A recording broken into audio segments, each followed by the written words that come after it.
6:44 in Trinidad and Tobago. Inevitably, the vast majority of our dialogues on this program and indeed in any discussion these days will be on COVID-19. We continue to look at it on the political front, but from a medical perspective. This time in Tobago, B.Yisrael, we're joined by Dr. B.Yisrael, someone who's been speaking out on the Tobago response to COVID-19. She is a member of the PDP, the Progressive Democratic Patriots. Dr. B.Yisrael, thanks very much for joining us. Good to have you with us on the show this morning. If you could sum up your perspective on how the COVID-19 pandemic is being managed, especially in Tobago, what would that perspective be?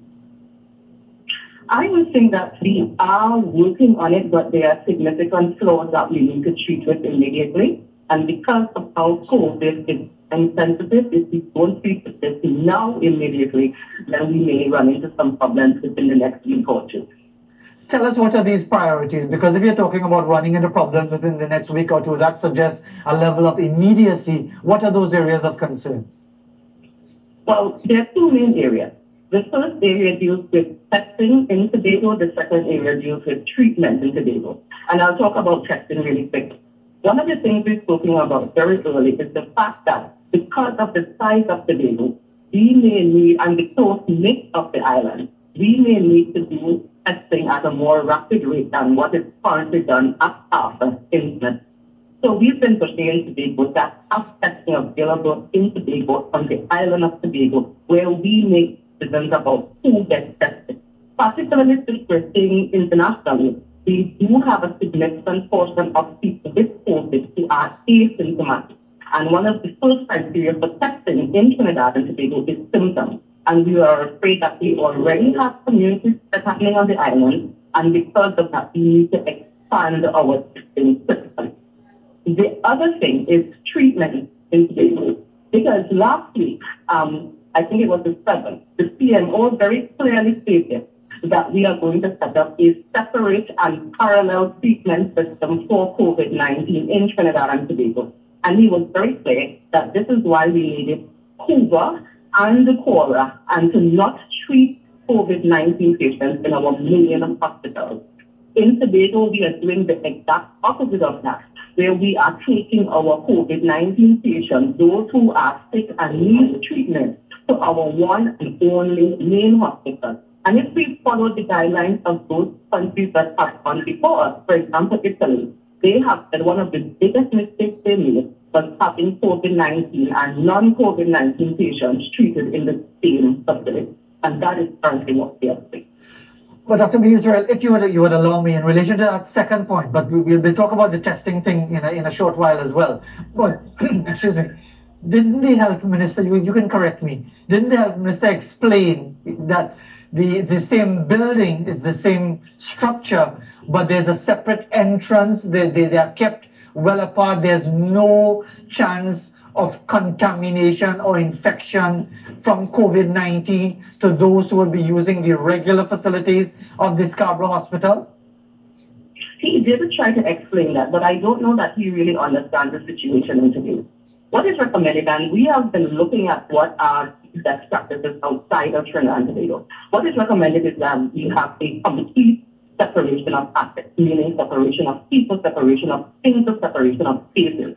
Currently at the Scarborough General Hospital, we have a situation where if you ask anyone who has been at the hospital, we have not been able to have air conditioners, we have not been able to have hot water in many of the wards. One of the things that is required for COVID-19, particularly since we don't know a whole lot about how this virus is really what we realize every week we hear something new, every week we learn something new about it. When you are dealing with COVID-19, you definitely need the space to be isolated. And isolated also means ensuring that we control the air of the space. What is required is negative air pressure inside of the areas so that the air in those areas are not able to go out into other areas. The way the hospital is set up right now, I am not convinced that any of those areas, particularly the medical ward that they are also using, actually has the capacity to control the flow of air. So even if there are nice signs that says don't go in. We are using a different location because of the physical structure of the organization. I am not convinced that we can really control the airflow throughout the hospital. That is the critical issue. As I said, we'll get to the testing thing in a moment, but just furthering on this point, is there an alternative? Is it practical to think that there is an alternative facility available in Tobago that can be used specifically for COVID-19? Isn't this, it's not ideal, but it's the best that can be done given the limitations of space and available resources in Tobago? No, it is not. It's not ideal, and it is not the only option. For example, we have a brand new facility in Moriah Health Center, which has not been commissioned yet. It is just coming to fruition, and we can use that in the interim. Now, the good thing about that location is that it is situated very close to a very large field. So I'm sure we've all been looking at television, we've all been looking at the internet, and we've been seeing temporary tent hospitals set up in like New York and so forth. That facility allows us, if that facility isn't large enough, to then have a temporary tent hospital set up right next to it is absolutely necessary. The thing is, we just need to think about it critically, because what we recognize is that even though we pay very, very close attention to trying to prevent the spread of COVID-19, because we don't know how it works, the possibility of spreading it to people who are sick. And remember, the ones who are most at risk are the ones who are comorbidity. These are the other patients in the hospital. We have to do everything that we can to protect the other patients that we have in the hospital. And using that Moriah Health Center, or using any other of our health facilities. We have over 20 health centers in Tobago. We could have identified one of those other spaces and used it if necessary. And on the issue now of testing, and I know the issue of the facilities, we could develop a few more points on that, but I want to get to the issue of testing. If I understand you clearly, are you saying that testing should be ramped up outside of the umbrella of CARFA? Because from what we are hearing from the health minister, saying that it's important to have that certification so you could at least feel secure that there's no issue of questionable testing procedures where there can be false positives or false negatives that could have disastrous consequences? And I agree with the minister where he is when he's speaking about ensuring that our test results are accurate. So there is no question about it. But if you paid attention, the requirements for testing at CARFA were two levels. You needed to have symptoms, one. Initially, you needed to have travel, or you needed to be in contact with someone who was certified as being consumed. That limited very early anybody who may have come into contact with COVID-19 and did not know where they got it from, which is what community spread is.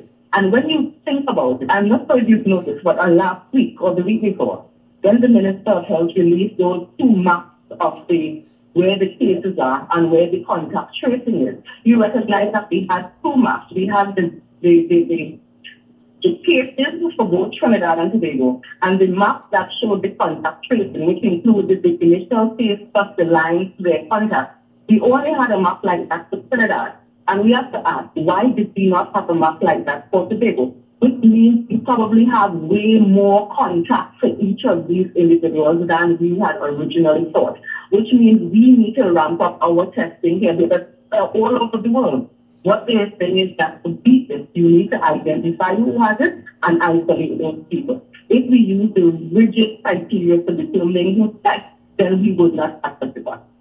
I hear you on that, Dr. B.Yisrael, but isn't that a risk? Is it? I know you appreciate the point made by the health minister, but couldn't we be going down a road there where, in the absence of the rigidity and the stringency, and yes, it might seem to be unnecessarily tedious, but simply because you want, as I said, a false negative, where somebody's actually positive and they're back out in the system, infecting hundreds, maybe thousands of people, wouldn't that be worse than what is happening now?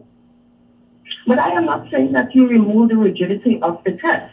I am not saying that you remove all of the checks and balances for ensuring that the tests are done correctly. I am just saying that you increase the number of people who get tested. Now, even if you look at it, when we speak to the officials in Tobago, initially they told us that the turnaround time for getting a result was between 24 to 48 hours. But when you really listen to what is said now, we will recognize that the testing, the turnaround time is now probably over a week in Tobago. So that delay is what is the issue. If we have the testing in Tobago using all of the checks and balances, using all of the criteria that is necessary to ensure that we get a correct answer, we could do that in Tobago.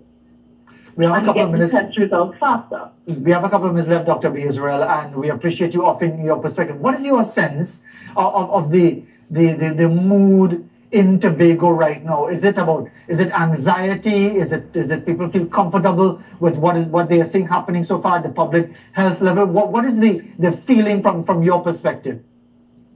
There is a level of concern, there is a level of anxiety. I think like everywhere else, people were not paying too much attention to this. They were not thinking about it seriously at first.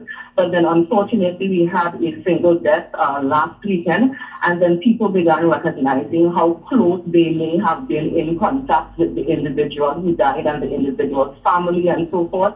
And because of that, people have becoming a little bit more anxious, a little bit more cautious about what they need to do and how we need to respond to this. And from your own observation, because we're all citizens, and you could tell if people are actually taking on the advisories, do you get a sense that people are inclined to obey the advisories and the regulations in relation to the urging for people to stay indoors and avoid all the unnecessary liming and commingling and so on? I think it is 50-50.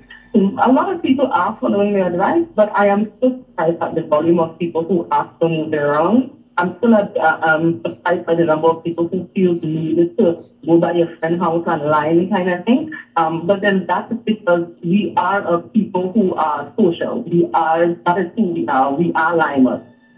So I think it is actually going to take a little bit more effort than just studying or just urging for us to do it. Because, again, I am so surprised at the number of people who are still not heeding their advice. Dr. Faith B.Yisrael, thanks very much for taking the time to be with us, representative of the PDP, the Progressive Democratic Patriots, and offering a perspective on raising concern in relation to testing, the amount of testing, the results from those tests, how long it is taking, and indeed the issue of the treatment facility being in the same compound with the general facility and the complications that could arise therefrom. We have the news coming up at the top of the hour, then we move into the second.